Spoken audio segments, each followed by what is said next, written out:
Bismillahirrahmanirrahim. Assalamualaikum warahmatullahi wabarakatuh. Innal hamdalillah nahmaduhu wa nasta'inuhu wa nastaghfiruh wa na'udzu billahi min shururi anfusina wa min sayyiati a'malina. Man yahdihillahu fala mudilla lahu wa man yudlil fala hadiya lahu. Asyhadu an la ilaha illallah wahdahu la syarika lahu wa asyhadu anna Muhammadan 'abduhu wa rasuluh. اللهم صل وسلم على نبينا محمد وعلى آله وأصحابه ومن تبعهم بإحسان إلى يوم الدين. أما بعد، إخوة الإيمان والأخوات أعزني الله وإياكم. Alhamdulillah, segala puji dan syukur kita senantiasa panjatkan kepada Allah Tabaraka wa Ta'ala, zat yang telah memberikan kita berbagai macam nikmat dan karunia-Nya. Di antaranya yang terbesar adalah nikmat Islam dan nikmat di atas sunnah Rasulullah sallallahu alaihi wasallam, serta nikmat sehat dan waktu luang dan nikmat-nikmat yang lainnya, sehingga dengan itu semua kita masih bisa melaksanakan kewajiban-kewajiban kita sebagai seorang hamba Allah Tabaraka wa Ta'ala, itu senantiasa melaksanakan kewajiban paling utama kita, yaitu hanya beribadah kepadanya. Hari ini hari Sabtu tanggal 29 November 2025, kita bisa bertemu kembali untuk melanjutkan kajian rutin kita dari bahasan kitab Syarah Kitab Tauhid karya Syekh Muhammad bin Abdul Wahhab rahimahullah, yang disyarah oleh Ustaz kita Al-Ustaz Firanda hafizahullah taala. Dan kita masih pada pembahasan tentang termasuk perbuatan syirik adalah beristighosah kepada selain Allah Tabaraka wa Ta'ala, yaitu beristighosah dalam perkara yang tidak mampu dilakukan kecuali oleh Allah Tabaraka wa Ta'ala. Dan insyaallah mulai malam hari ini kita akan masuk pada pembahasan syubhat dan bantahannya. Dan ini termasuk perkara atau pembahasan yang sangat penting, karena banyak sekali syubhat-syubhat terkait dengan bolehnya beristighosah kepada selain Allah Tabaraka wa Ta'ala pada perkara yang tidak mampu dilakukan kecuali oleh Allah Azza wa Jalla, atau beristighosah kepada mayit, beristighosah kepada mayit, atau beristighosah kepada sesuatu yang ghaib. Dan telah kita jelaskan pada pertemuan yang lalu tingkatan-tingkatan istighosah yang termasuk perbuatan syirik, yang intinya beristighosah boleh dilakukan kepada makhluk atau meminta bantuan kepada makhluk, yaitu dengan syarat yang pertama, perkara yang mampu dilakukan oleh makhluk, kemudian yang kedua, makhluk tersebut hadir dan masih hidup, ada di hadapan kita, dan dalam perkara yang mampu dilakukan oleh makhluk, gitu. Itu syaratnya, beristighosah kepada makhluk itu hadir, masih hidup, kemudian hadir di hadapan kita dan dia mampu melakukan. Makanya seperti ini boleh, ya. Adapun yang selain itu beristighosah kepada mayit, jelas, ya, karena mayit tidak mampu melakukan apapun, hatta yang diminta adalah sesuatu yang makhluk mampu melakukan, tapi karena dia sudah mati, maka dia tidak akan mampu, ya. Nah, kita akan bahas syubhat yang pertama.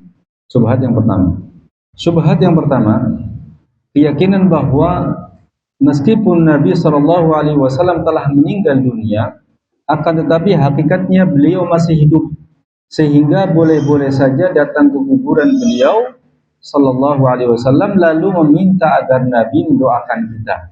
Ya, keyakinan bahwa meskipun Nabi telah meninggal dunia, akan tetapi hakikatnya beliau masih hidup. Ya. Sehingga boleh-boleh saja datang ke kuburan beliau lalu meminta agar Nabi Shallallahu Alaihi Wasallam mendoakan kita. Apa yang mereka gunakan sebagai dalil tentang syubhat ini atau keyakinan yang menyimpang ini? Ya, dalilnya itu dari Al-Quran. Perhatikan, dalilnya itu dari Al-Quran, yaitu dalam surat Al-Baqarah ayat 154 dan Ali Imran ayat 169. Jadi dalilnya apa? Al-Quran. Ya. Itu di mana Allah Azza wa Jalla berfirman tentang orang-orang yang meninggal di medan jihad atau para syuhada. Allah berfirman tentang mereka, "Wala taqulu liman yuqtalu fi sabilillahi amwat, bal ahya'u walakin la tash'urun." Jangan kalian mengatakan terhadap orang-orang yang gugur di jalan Allah, ini para syuhada, bahwa mereka itu mati. Bal ahya walakin la tash'urun. Bahkan sebenarnya mereka itu hidup, tetapi kamu tidak menyadarinya. Oh, itu dalilnya. Ya. Ini berbahaya kalau seandainya kemudian kita tidak belajar tafsir yang benar atau pemahaman yang benar dari sebuah dalil, maka kita akan mengiyakan, oh iya hidup ya, gitu. Ya. Dan juga dalil, wala tahsabanna alladziina qutilu fi sabilillahi amwata bal ahya'un 'inda rabbihim yurzaqun. Jangan kamu mengira bahwa orang-orang yang gugur di jalan Allah itu mati, bahkan mereka itu hidup di sisi Tuhannya dengan mendapat rezeki. Ya, ini dalil mereka. Ya. Tapi kita katakan bahwa ya, pemahaman mereka terhadap dalil ini yang keliru. Ya. Dan ini sesuatu yang biasa di tengah-tengah kelompok yang menyimpang. Ya. Jadi dalilnya benar, tapi dalam memahaminya keliru. Maka tidak cukup seseorang berdalil dengan Al-Quran dan juga hadis yang sahih, tapi tidak diikuti dengan pemahaman yang benar. Ya. Pemahaman yang benar bagaimana? Pemahaman yang benar yaitu merujuk kepada para sahabat radhiyallahu taala anhum, ya, sebagai hulu dari agama Islam, karena mereka langsung belajar dari Rasulullah Sallallahu Alaihi Wasallam. Ya. Namanya hulu itu mesti jernih daripada hilir. Gitu. Maka kita kembali ke hulu, kembali ke sumbernya, kembali kepada orang-orang yang langsung menyaksikan turunnya wahyu, ya, yang langsung belajar dari Rasulullah Sallallahu Alaihi Wasallam, yaitu para sahabat. Dan inilah asal muasal pemahaman yang keliru bolehnya beristighosah kepada mayit. Ya. Asal muasalnya di sini, yaitu salah dalam memahami dalil. Ya. Itu diantaranya dalil tadi surat Al-Baqarah ayat 144 dan Ali Imran ayat 169. Salah dalam memahami. Ya. Maka syubhat ini bisa kita bantah dari dua sisi. Yang pertama, apakah ada sahabat atau para salaf yang memahami dalilnya seperti ini, yaitu memahami dalil surat Al-Baqarah ini dan surat Al-Imran ini, dalilnya seperti ini. Artinya ketika menjelaskan bahwa para syuhada itu hakikatnya masih hidup, kemudian dengan begitu kita boleh meminta doa kepada mereka, atau kita boleh meminta didoakan oleh mereka. Apakah para sahabat atau para salaf memahami dalilnya seperti ini, atau memahami dengan pemahaman seperti ini? Ya. Maka jawabannya tidak. Ya. Tidak ada satu pun riwayat, ya, ini para sahabat radhiyallahu taala anhum memahami dengan pemahaman seperti ini. Yang kedua, apakah ada sahabat atau para salaf yang melakukan amalan seperti itu? Jadi yang pertama, adakah yang memahami dari kalangan para sahabat dengan pemahaman seperti itu? Dan ini berlaku dalam syubhat apapun. Dalam syubhat apapun. Apakah ada di kalangan para sahabat yang memahami dengan pemahaman demikian? Yang kedua, apakah ada sahabat Nabi atau salaf yang melakukan amalan seperti itu? Yaitu mereka datang kepada kuburan Nabi Shallallahu Alaihi Wasallam sepeninggal beliau, kemudian minta didoakan. Ya. Maka ini juga jawabannya tidak ada. Ya. Seandainya amalan ini, yakni meminta didoakan oleh Nabi Shallallahu Alaihi Wasallam sepeninggal beliau wafat atau sepeninggal beliau, ya, seandainya itu dituntunkan, niscaya para sahabat akan berbondong-bondong mendatangi kuburan Nabi Shallallahu Alaihi Wasallam sepeninggal beliau, karena banyaknya permasalahan-permasalahan yang dihadapi oleh mereka. Ya. Namun kita dapati ternyata tidak ada riwayat yang sahih satupun bahwa mereka melakukan hal demikian. Ya. Termasuk diantaranya ketika para sahabat mengalami paceklik atau mengalami kemarau panjang, tidak turun hujan dalam waktu yang lama, seperti di zaman Umar radhiyallahu anhu. Ya. Pernah terjadi paceklik, pernah terjadi kemarau panjang, tidak turun hujan dalam waktu yang lama. Tentu kita mengetahui bahwasanya kemarau yang panjang ini sesuatu yang berat, ya, karena berkaitan dengan kehidupan manusia. Tidak adanya air yang turun, ya. Tidak ada yang lebih penting untuk kehidupan manusia daripada air, ya. Wujudnya air atau adanya air. Tapi ternyata ketika itu para sahabat radhiyallahu taala anhum tidak datang ke kuburan Nabi sallallahu alaihi wasallam untuk meminta kepada Rasulullah agar Rasulullah berdoa kepada Allah atau meminta kepada Rasulullah agar didoakan. Enggak pernah. Yang ada adalah mereka datang kepada paman Nabi, yaitu Al-Abbas bin Abdul Muttalib. Karena beliau yang masih hidup ketika itu, dan karena kedudukan beliau sebagai paman Nabi sallallahu alaihi wasallam, datang kepada Al-Abbas, ya. Seandainya amalan seperti itu adalah lebih utama, tentu para sahabat atau para salaf akan lebih bersemangat untuk melakukannya, ya. Lau kana khairan lasabaquna ilaih. Kalau seandainya itu adalah sebuah kebaikan, niscaya para sahabat akan mendahului kita untuk melakukannya, karena mereka adalah orang yang paling bersemangat dalam kebaikan, ya. Tapi fakta yang ada adalah bahwa semangatnya para sahabat untuk mendatangi Nabi Shallallahu Alaihi Wasallam meminta doa beliau adalah ketika beliau masih hidup, ya. Ketika beliau masih hidup, bukan sepeninggal beliau, ya. Ketika beliau masih hidup, para sahabat semangat untuk datang kepada Nabi untuk meminta diputuskan permasalahan atau untuk meminta didoakan oleh beliau, ya. Datang kepada beliau sallallahu alaihi wasallam semangat, ya, untuk mendapatkan pengarahan, untuk mendapatkan petunjuk, untuk memutuskan perkara dan seterusnya. Tapi setelah beliau wafat, tidak ada satupun para sahabat yang mengamalkan datang kepada kuburan Nabi kemudian meminta Nabi untuk mendoakan mereka, ya. Di sini pentingnya kita menimbang semua dalil baik dari Al-Quran maupun hadis yang sahih kepada amalan para sahabat, kepada pemahaman para sahabat, ya. Makanya di antara prinsip ahlu sunnah wal jamaah, ya, setelah mereka berdalil dengan Al-Quran dan juga As-Sunnah, mereka mengembalikan pemahaman keduanya dengan pemahaman para sahabat, pemahaman para salaf. Kemudian yang ketiga, prinsip yang ketiga adalah menutup akal untuk mengetahui kaifiyat perkara-perkara yang gaib.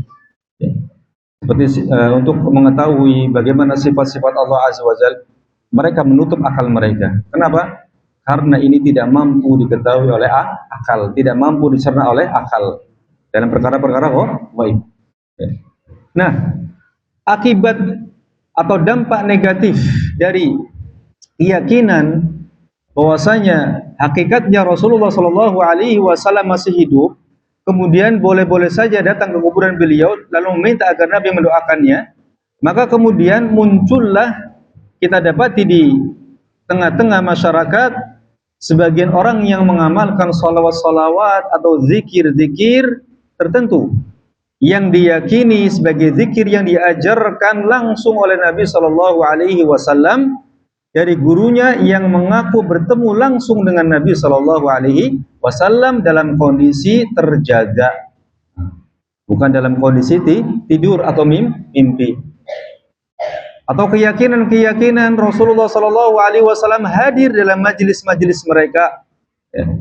Kemudian Nabi mengajarkan tentang salawat-salawat atau zikir-zikir langsung diajarkan oleh Rasulullah kepada mereka karena keyakinan ini, ya. Keyakinan bisa bertemu dengan Nabi Shallallahu Alaihi Wasallam dalam kondisi terjaga. Tentu ini adalah khurafat, ya. Seandainya Rasulullah Shallallahu Alaihi Wasallam itu bisa bangkit dari kuburnya, yaitu hidup sebagaimana kehidupan sebelum beliau wafat, bisa bangkit dari kuburan, kemudian bisa menemui manusia yang masih hidup, tentu yang paling berhak untuk ditemui adalah siapa? Keluarganya. Ketika itu Fatimah radhiyallahu anha yang masih hidup, dan juga cucunya Hasan Husain, ya, dan juga tentunya para sahabat radhiyallahu taala anhum. Tapi tidak ada satupun riwayat yang menyebutkan hal tersebut, ya. Jadi tidak mungkin ya bahwa Rasulullah SAW hidup keluar dari kuburan kemudian menemui para sahabat. Ya. Karena dengan wafatnya beliau maka sudah terputus wahyu.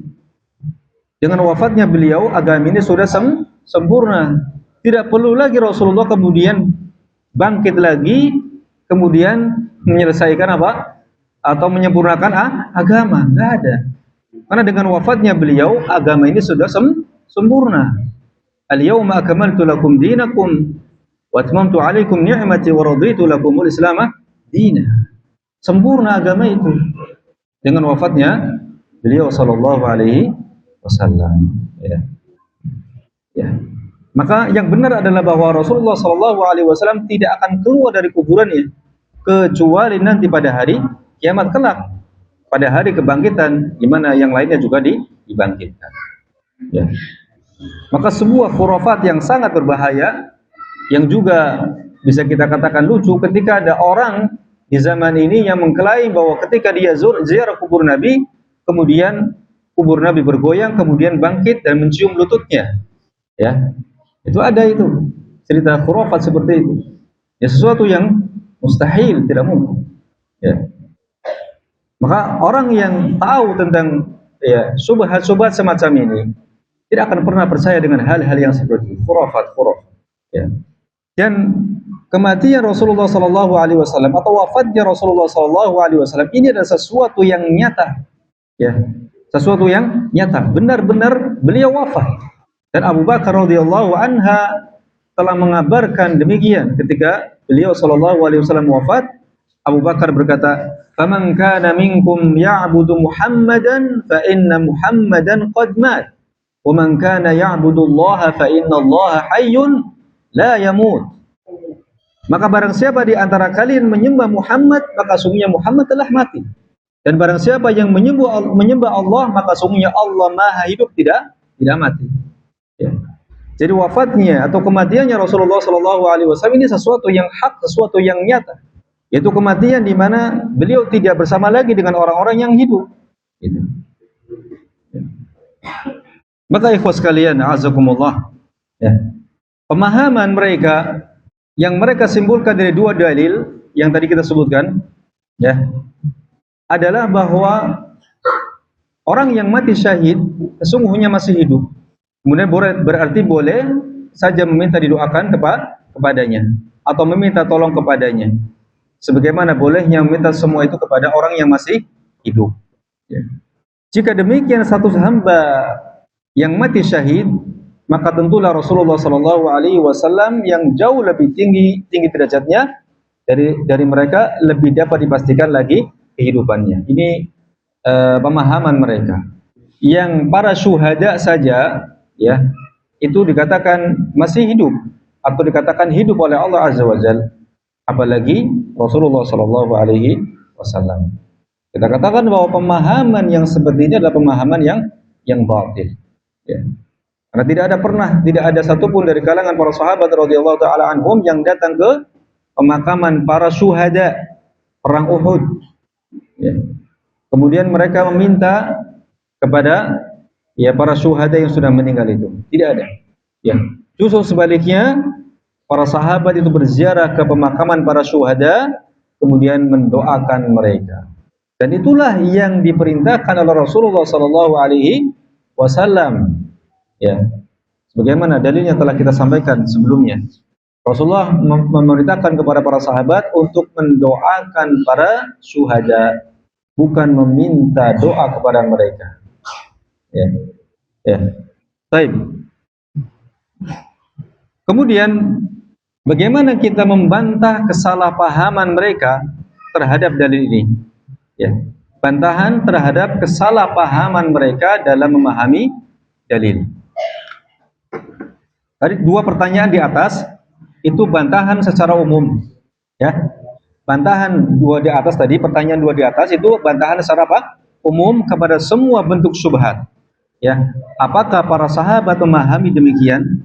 Itu yang pertama. Yang kedua, apakah para sahabat mengamalkan yang demikian? Pemahaman dan pengamalan. Jika ada syubhat, apapun syubhatnya berkaitan dengan istighosa ataupun yang lainnya, maka bantahannya dua pertanyaan tadi.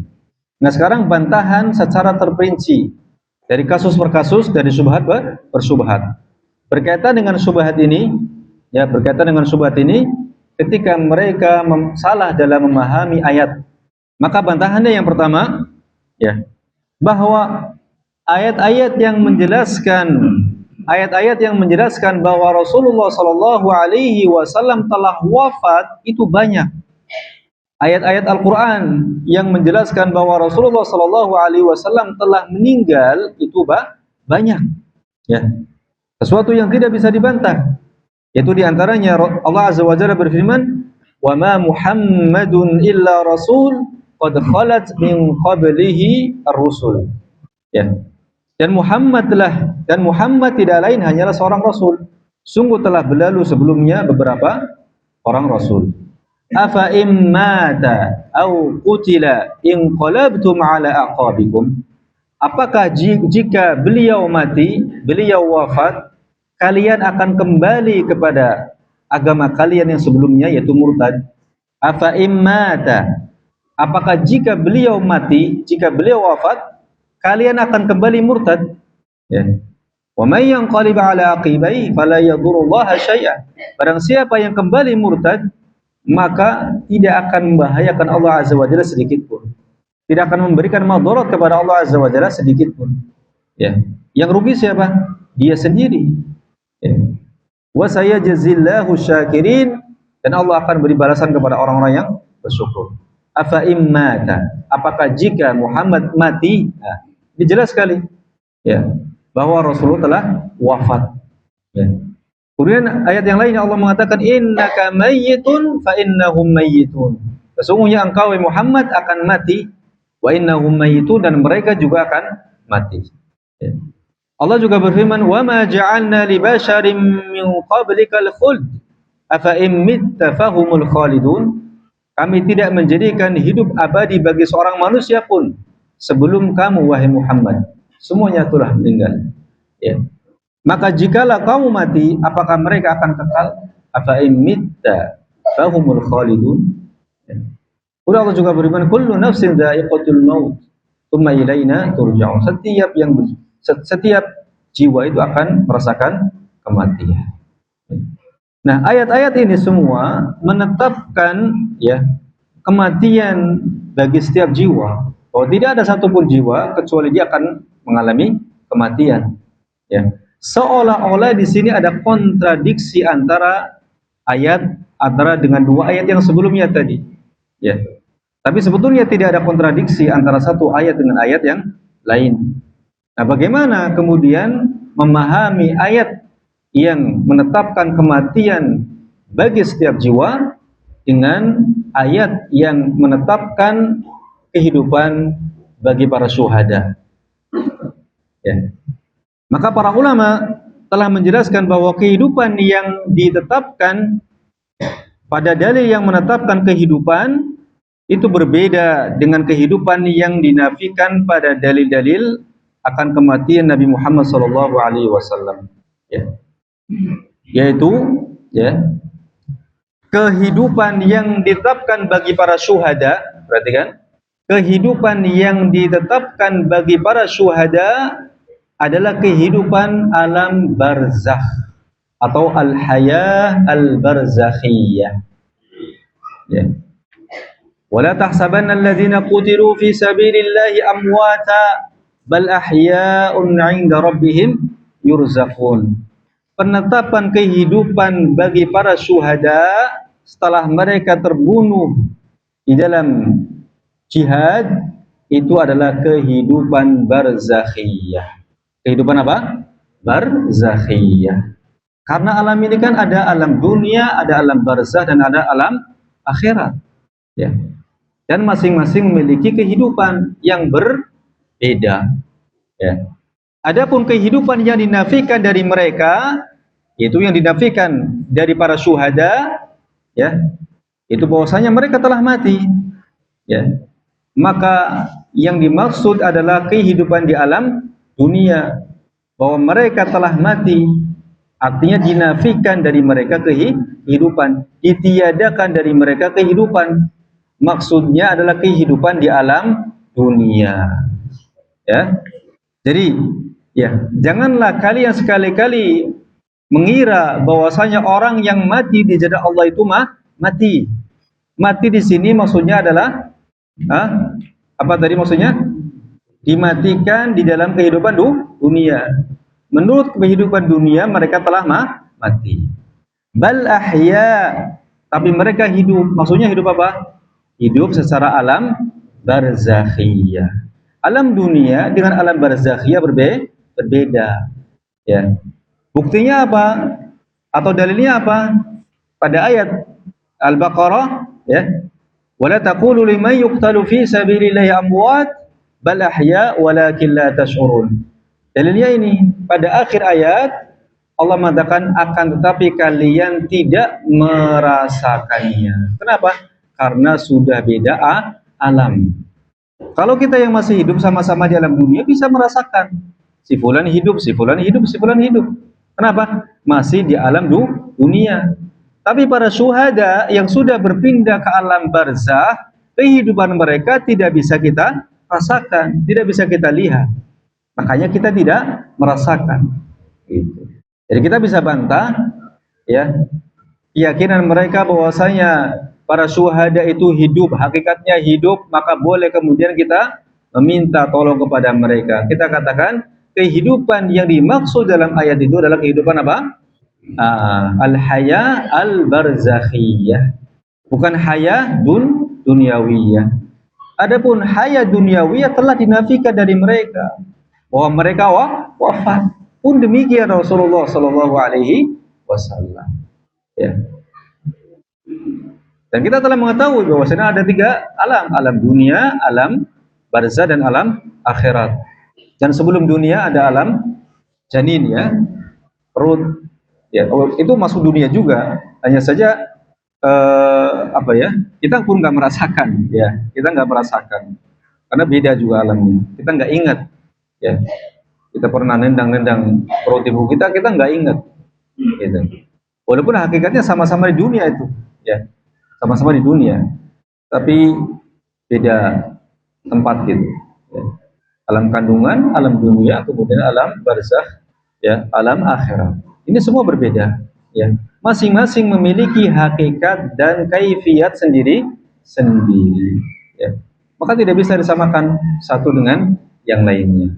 Jadi harus paham ini kehidupan yang dimaksud apa, kematian yang dimaksud apa.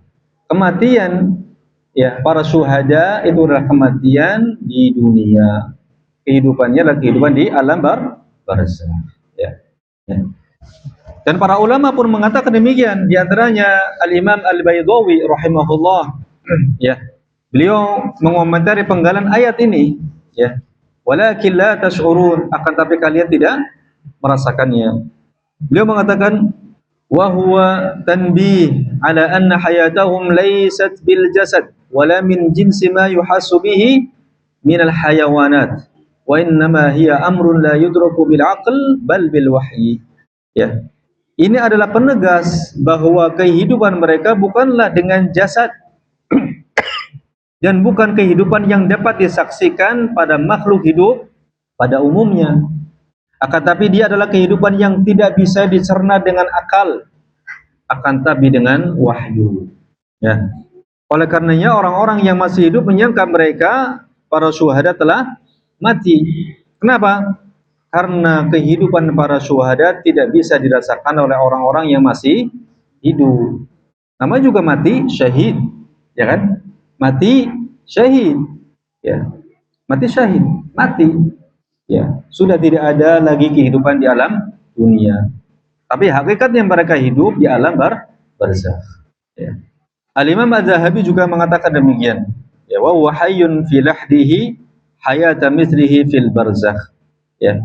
Dan Rasulullah Shallallahu Alaihi Wasallam hidup di kuburnya dengan kehidupan yang semisalnya di alam barzakh. Ya. Di mana kehidupannya lebih sempurna dari kehidupan seluruh nabi-nabi yang lain. Ya. Dan kehidupan mereka tanpa diragukan adalah lebih sempurna dan lebih mulia dibandingkan kehidupan para syuhada yang dinyatakan hidup dan diberi rezeki di sisi Allah Azza wa Jalla. Ya. Jadi kehidupan barzakhiyah Rasulullah sallallahu alaihi wasallam lebih sempurna ya daripada para syuhada dan lebih sempurna daripada para nabi-nabi dan para nabi-nabi yang lainnya. Tapi apakah kemudian ya hal itu membolehkan kita meminta kepada Rasulullah sallallahu alaihi wasallam setelah beliau wafat dari dunia ini? Maka jawabannya tidak. Kembali kepada pemahaman para sahabat dan kembali kepada pengamalan para sahabat. Ya. Ini batahan yang pertama, bahwa ayat-ayat yang menjelaskan Rasulullah telah meninggal itu sangat banyak. Bantahan yang kedua, pada surat Ali Imran ayat 169 terdapat lafaz inda rabbihim, ya, di sisi Tuhan mereka. Ya. Allah Azza wa Jalla membatasi kehidupan para syuhada dengan lafaz tersebut, ya. Bal ahya'un 'inda rabbihim yurzaqun. Ya. Terdapat dua penafsiran pada lafaz 'inda rabbihim, di sisi Rabb mereka. Yang pertama, al-'indiyah al-haqiqiyah. Ya. Yaitu mereka benar-benar di sisi Allah tabaraka wa taala secara hakiki. Ya. Kehidupan barzakh mereka betul-betul berada di sisi Allah Azza wa Jalla secara apa? Secara hakikatnya, secara hakiki. Ya. Secara jasad ada di kuburan, tetapi ruh mereka berada di sisi Allah tabaraka wa taala. Jadi secara jasadnya di kuburan, tetapi ruhnya ada di sisi Allah tabaraka wa taala. Ya, ini para syuhada demikian. Ya. Dalilnya Abdullah bin Mas'ud radhiyallahu anhu menukilkan bahwa Rasulullah sallallahu alaihi wasallam ya menjelaskan makna ayat tersebut. Ya, inda rabbihim. Ya. Rasulullah mengatakan arwahuhum fi jawfi tayrin khudrin laha qanadil mu'allaqa bil 'arsy tasrahu minal jannati haitsu sya'at thumma ta'wi ila tilkal qanadil fattala'a ilaihim rabbuhum ittila'atan faqala hal tastahuna syai'a qalu ayya syai'in nastahi wa nahnu nasrahu minal jannah haitsu syi'na. Ya. Ruh-ruh mereka, yaitu ruh-ruh para syuhada, berada dalam burung hijau, ya, atau dalam tembolok burung hijau. Ya. Mereka memiliki sangkar-sangkar yang bergantungan di bawah arsy. Mereka terbang di surga dengan penuh kebebasan, kemudian kembali pada sangkar-sangkar tersebut. Allah melihat keadaan mereka lalu berfirman, apakah kalian menginginkan sesuatu? Mereka menjawab, apalagi yang kami inginkan sementara kami telah dianugerahi kesempatan terbang dengan bebas di dalam surga ini. Ya. Allah mendatangi dan menanyai mereka hal yang sama sebanyak 3 kali. Ya. Hingga akhirnya mereka merasa bahwa Allah Azza wa Jalla mengharuskan mereka untuk meminta sesuatu. Mereka pun meminta, wahai Tuhan kami mohon agar Engkau mengembalikan ruh-ruh kami ke jasad kami, sehingga kami dapat terbunuh sekali lagi demi membela jalan-Mu. Yang menunjukkan bahwa mati di jalan Allah ini adalah pahalanya sangat besar. Sehingga ya, kalau seandainya diberikan kesempatan untuk kembali lagi, maka mereka minta kembali lagi. Ruhnya dikembalikan ke jasad, kemudian hidup lagi. Kemudian mereka berjihad di jalan Allah, mati lagi. Begitu. Nah, ini sesuatu yang tidak mungkin. Ya. Nah, setelah Allah Azza wa Jalla melihat bahwa mereka tidak memiliki keperluan lagi, maka barulah mereka ditinggalkan. Ya. Maka jika kita melihat penafsiran jenis yang pertama ini, maka kita melihat bahwa posisi mereka sangatlah jauh dari orang-orang yang meminta kepada mereka. Ya, sangatlah apa? Jauh. Ya. Yang mana tidak mungkin para syuhada bisa mendengar atau mengetahui apa yang diminta oleh orang-orang yang meminta. Ya. Para sahabat radhiyallahu taala anhum hanya meminta tolong kepada Rasulullah sallallahu alaihi wasallam ketika mereka berada di tengah-tengah, ya, atau dekat dengan mereka ketika Rasulullah sallallahu alaihi wasallam masih hidup, ya. Adapun setelah meninggal, maka para sahabat radhiyallahu taala anhum tidak pernah mendatangi kuburan Nabi sallallahu alaihi wasallam untuk meminta doa, ya, atau didoakan. Ya. Kemudian juga bahwa Nabi Isa alaihi salam itu masih hidup, ya. Kita meyakini bahwa Nabi Isa alaihi salam masih hidup. Beliau diangkat ke langit, ya. Namun demikian tidak ada seorang pun dari kaum muslimin yang mengatakan bolehnya kita meminta kepada Nabi Isa alaihi salam. Ya. Tidak ada. Ya. Padahal hakikatnya beliau masih hidup, hanya diangkat saja. Apalagi orang-orang yang hakikatnya sudah memang betul-betul meninggal. Gitu. Ini penafsiran yang pertama. Sudah dan belum. Baik. Penafsiran yang kedua, al-indiyah al-majaziyah, yaitu hakikatnya mereka telah meninggal dan tidak hidup, jadi majaz, ya, berada di sisi Allah secara majaz, bukan secara hakiki, ya. Hanya saja menurut penilaian Allah mereka masih hidup di sisi Allah. Kenapa? Karena pahala mereka yang begitu banyak dan terus mengalir, disebabkan dampak daripada jihad mereka yang terus berkesinambungan, seperti orang yang hidup di sisi Allah Azza wa Jalla. Kenapa? Karena pahalanya terus mengalir tanpa terputus, ya. Pahala yang sangat besar dari jihad.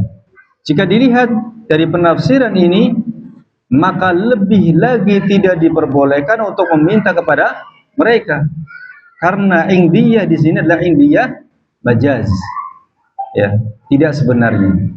Tapi pendapat yang kuat adalah pendapat yang pertama, yaitu al-indiyah al-haqiqiyah, bahwa mereka di sisi Allah Azza wa Jalla itu hidup, diberikan rezeki oleh Allah Tabaraka wa Ta'ala, ya. Kemudian ikhwas sekalian, ya, bahwa dalil-dalil, ya, tentang kehidupan barzakhiyah itu hanya tentang dua jenis manusia, yaitu para nabi dan para syuhada, ya. Ditambah lagi bahwa dalil-dalil yang menjelaskan tentang kehidupan barzakhiyah ini hanya dari dua jenis manusia, yaitu para nabi dan para syuhada, ya. Selain itu, maka tidak ada dalil khusus tentang kehidupan barzakhiyah, dalil khusus, ya, tidak ada, ya. Adapun dalil tentang para nabi, kehidupan para nabi di kuburan, ya, Nabi sallallahu alaihi wasallam bersabda, al-anbiya'u ahya fi kuburihim yusallun. Para nabi itu hidup di kuburan mereka, mereka sholat. Ya, silakan adanya.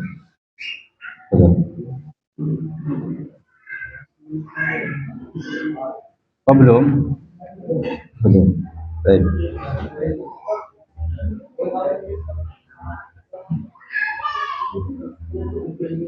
Oh.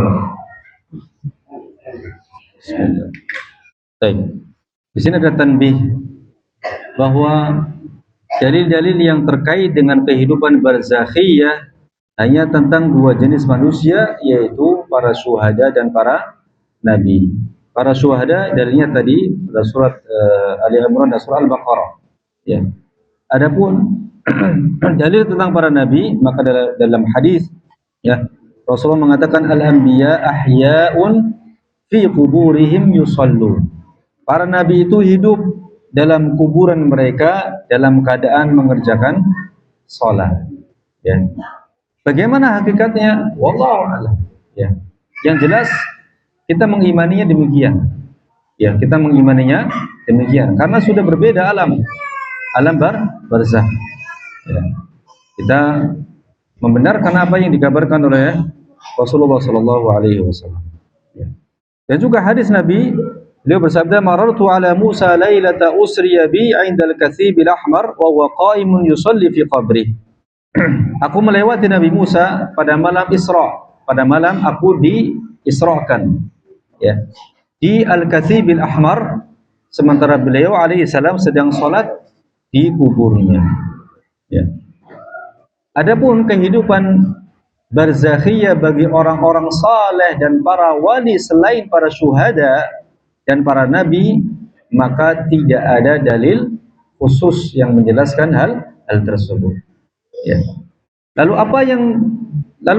apa dalil mereka yang yaitu membawa dalil ini kepada orang-orang saleh selain para syuhada dan para nabi? Dalilnya adalah analogika, yaitu mengkiaskan kehidupan barzakhiyah para syuhada dan orang-orang saleh. Ya. Dan penganalogian terhadap kehidupan barzakhiyah orang-orang saleh dan para wali selain para syuhada dan para nabi ini tidak tepat. Ya. Kenapa? Karena kedudukan para nabi dan syuhada jelas jauh lebih tinggi daripada keumuman orang saleh. Ya, jauh lebih tinggi. Ya. Daripada keumuman orang-orang saleh. Sementara realitanya atau kenyataannya yang ada adalah dan yang sering didatangi kuburannya siapa? Orang-orang saleh selain para syuhada dan para nabi. Ya. Ya. Yang sering didatangi kuburannya dan dijadikan tempat meminta adalah kuburan orang-orang yang dianggap saleh dan bukan para syuhada. Ya. Kalau seandainya mereka memiliki kesempatan melakukan kepada kuburan Nabi, maka mereka akan melakukannya. Mereka akan melakukannya kalau seandainya ada kesempatan itu. Ya.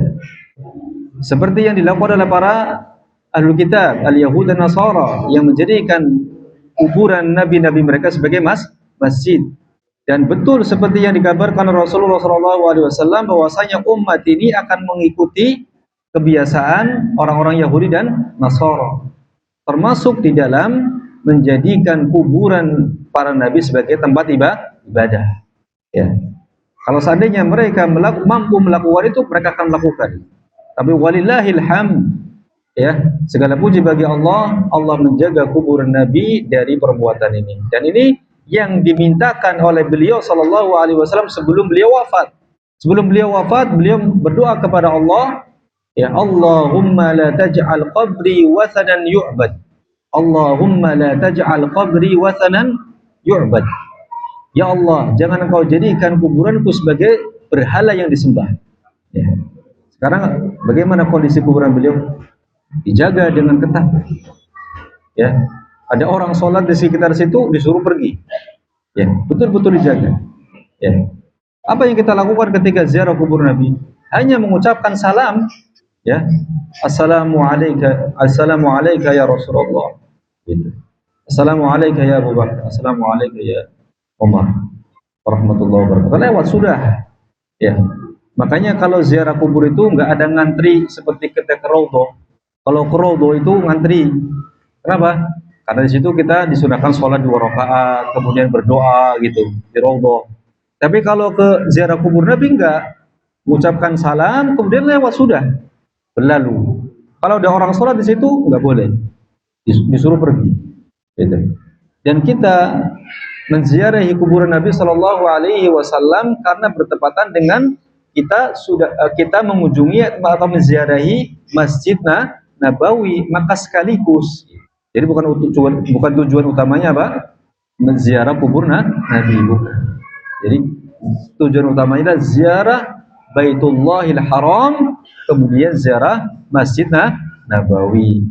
Nah, ziarah kubur sekaligus karena memang posisinya dekat di situ. Kita menyempatkan untuk ziarah kubur Nabi dan juga Umar dan Abu Bakar. Maka jangan salah niat, Pak. Jangan salah niat kalau terbang ke sana itu tujuan utamanya ziarah kubur Nabi, ini salah. Ya. Tujuan utamanya ziarah Baitullahil Haram dan ziarah Masjid Nabawi. Ziarah kubur Nabi sekaligus ngiras-ngirus bahasanya. Ya. Di situ, ya. Nah, ya demikian ikhwah, ini syubhat yang pertama. Kita simpulkan ya bahwa ya syubhat yang pertama ini terkait dengan ya kesalahpahaman dalam memahami ayat tentang kehidupan para syuhada dan kehidupan para nabi, yang mereka memahaminya bahwa itu adalah kehidupan seperti kehidupan kita yang kemudian boleh meminta dan memohon atau meminta doakan dan semacamnya. Ya. Padahal kehidupan ini maksudnya kehidupan barzakhiyah, dan kehidupan barzakhiyah itu sudah berbeda dengan kehidupan dunia. Atau kalaupun mereka memahami bahwa itu kehidupan barzakhiyah, ya betul mereka memahaminya, kemudian kita katakan na'am itu kehidupan barzakhiyah, tapi kemudian bukan berarti kita dibolehkan untuk meminta kepada Rasulullah Shallallahu Alaihi Wasallam, karena hakikatnya beliau sudah meninggal dari kehidupan dunia gitu. Dan tidak ada contohnya dari para salaf, dari para sahabat melakukan hal demikian, dan tidak ada dari para sahabat yang memahami dalil ini demikian, yaitu untuk dibolehkan meminta kepada Rasulullah Shallallahu Alaihi Wasallam. Ya. Kemudian juga bahwa ya dalil khusus tentang kehidupan barzakhiyah ini hanya untuk para syuhada dan para nabi. Ya, tidak bisa dianalogikan kepada orang-orang saleh dan para wali selain mereka. Ya. Penganalogikan itu adalah penganalogian yang tidak tepat, karena kedudukan para nabi dan syuhada jauh lebih tinggi daripada orang-orang saleh atau para wali selain mereka. Ya. Nah, kira-kira demikian Bapak sekalian yang bisa kita sampaikan pada pertemuan hari ini, yaitu pembahasan syubhat yang pertama. Insyaallah di pertemuan yang berikutnya kita akan masuk pada syubhat yang kedua, insyaallah taala. Wassallallahu ala nabiyina Muhammad wa ala alihi wa sahbihi wasallam. Wa akhiru da'wana alhamdulillahi rabbil alamin. Subhanakallahumma wa bihamdik, asyhadu an la ilaha illa anta, astaghfiruka wa atubu ilaik. Assalamualaikum warahmatullahi wabarakatuh.